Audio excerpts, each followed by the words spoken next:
అక్షరం ఏడవకు ఏడవకు నా చిట్టి చెల్లి నా చిట్టి చెల్లి ఏడిస్తే ఏ లాభం నా చిన్ని తల్లి నా చిన్ని తల్లి ఏనుగు ఎక్కిస్తా ఊరుకో చెల్లి నువ్వు ఊరుకో చెల్లి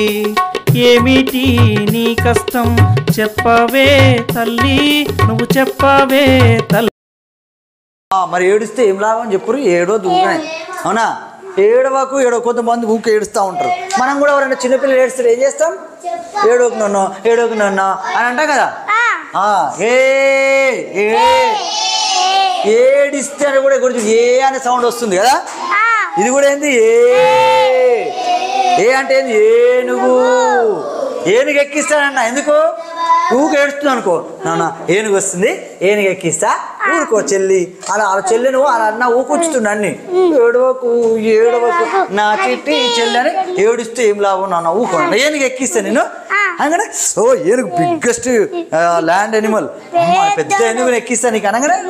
ఇక ఏమి నీ కష్టం ఏంది నా ఎందుకు ఏడుస్తున్నావు నాన్న ఏం కావాలి నీకు చాక్లెట్ కావాలనా మమ్మీ కావాలనా డాడీ కావాలనా ఇట్లా అడుగుతారు కదా అట్లా వాళ్ళ అన్న పాప ఏమిటి నీ కష్టం ఇప్పుడు ఎన్నిసార్లు వచ్చింది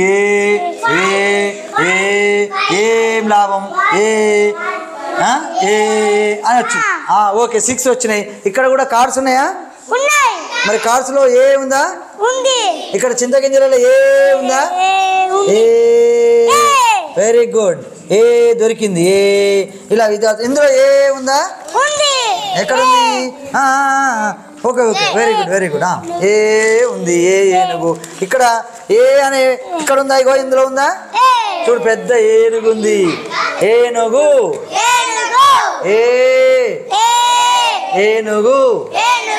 ఓకే వెరీ గుడ్ మీరు రేపు ఈ పదాలన్నీ రాసుకురావాలి ఈ గేయాన్ని చదువుకొని గేయాన్ని రాయాలి పదాలు రాయాలి రాస్తారా వెరీ గుడ్ ఇవన్నీ కూడా రాసుకొని మనం ఇలా యాక్టివిటీస్ చేయించుకుంటూ పోవచ్చు సరే సమయం ఉండదు కాబట్టి మనం ఎక్కువసేపు ఎన్ని యాక్టివిటీస్నైనా విద్యార్థులను గ్రూపులుగా చేసి ఇలా పదాలు రాయమనడం లేకపోతే ఇందులోకి వెతకమనడం ఎవరు తొందరగా వెతుకుతారు ఇలాంటి ఎన్నో రకాల ఆటలు అయితే ఆడించడం ద్వారా ఈ అక్షరం అయితే విద్యార్థికి గుర్తుండిపోతుంది ఆ తర్వాత సౌండ్ ఏ అన్నప్పుడు గుణింతం కూడా వస్తుంది కదా ఇట్లా గుణింతం కూడా ఏ అని ఇట్లా వచ్చినప్పుడు ఈ సౌండే వస్తుంది ఓకే